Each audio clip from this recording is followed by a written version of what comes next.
And this war may have humbled one military power, but the others are still going strong. They're expanding their strategic hold around the world. I have some numbers for you. The United States has military bases in 85 countries, the UK in 17 countries, Russia in 8 countries, and China just one major military base, the PLA outpost in Djibouti. But Xi Jinping wants to expand that presence. His targets are Pakistan and Afghanistan. Reports say the PLA, the Chinese military, is keen to set up outposts in both these countries, Pakistan and Afghanistan. The objective is to protect their investments. China's ambassador to Pakistan, non-wrong, is busy convincing Pakistani leaders. He has met with Prime Minister Shehbaz Sharif, Foreign Minister Bilawal Bhutto Zardari, and Army Chief Qamar Javed Bajwa.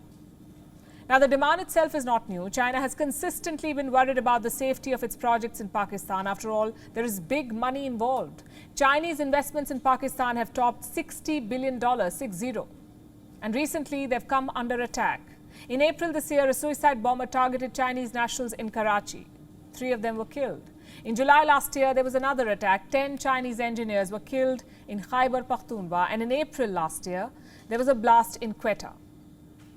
In fact, the Chinese ambassador himself narrowly escaped that one.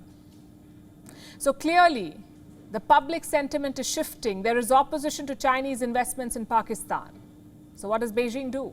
Bring their own military muscle. The question is, how will Pakistan respond to this? A number of factors could influence their decision. Number one, if there's so much opposition to Chinese investments, what will be the reaction to Chinese military presence? Chances are even worse. There could be an insurgency or turf wars. Factor number 2, how will the army react to this? You see, China is indirectly saying that the security situation in Pakistan is bad, which means that the Pakistani army has failed. And that's not something that Bajwa and company will like. Factor number 3, how will the West react to this? The army is desperately trying to rebuild ties with the US, the Pakistani army.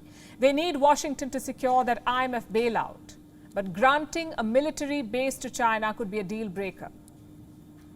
Having said all of this, Beijing has a lot of leverage. Pakistan owes $1 billion to Chinese companies immediately, and those are just the immediate payments. The total debt is more than $24 billion.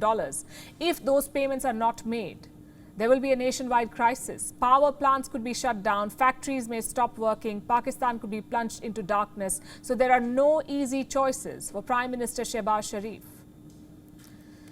What about the Taliban? After all, China wants bases in Afghanistan too. So far, the new regime has not met China's expectations. They're not cooperating against the Uyghurs. There is slow progress on investment. So both sides are taking a measure of each other, which is why there is no diplomatic recognition yet. China has not recognized the Taliban regime in Afghanistan.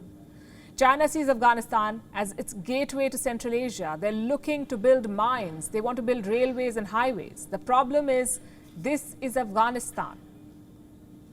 Political loyalties change every kilometer. Multiple terror groups operate from village to village. So China is keen to protect its investments. How will they do that? By stationing troops in Afghanistan. And if this is true, it is mind-boggling.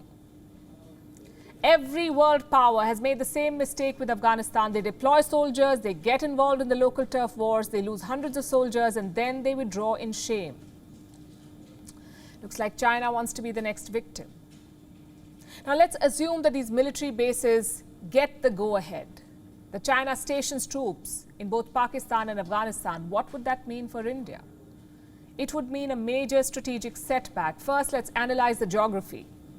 These are China's major projects in the region. They stretch all the way from Gwadar to Pakistan-occupied Kashmir.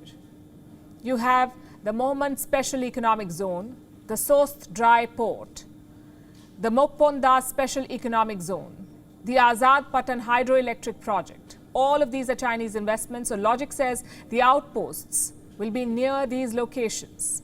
And that is bad news for India. On the western flank, China could get a military base in Gwadar, a key port on the Indian Ocean. On the eastern flank, they could get bases on Indian soil. Remember, some of these projects are on Pakistan-occupied Kashmir. That's Indian land, illegally held by Pakistan. So if these bases do materialize, China could encircle India from the west to east. And that's one scenario. Scenario number 2 is this. The whole plan backfires on China. Their soldiers are bogged down, fighting with local groups. And even that is bad news for India. And I'll tell you why.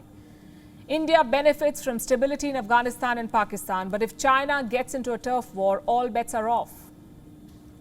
Just think back to the US occupation of Afghanistan. The bottom line is this. This is a lose-lose situation. China does not gain from it. Pakistan does not gain from it. And neither does Afghanistan. So why is Beijing pushing ahead? Perhaps prestige, or security, or plain strategic miscalculation. WION is now available in your country. Download the app now and get all the news on the move.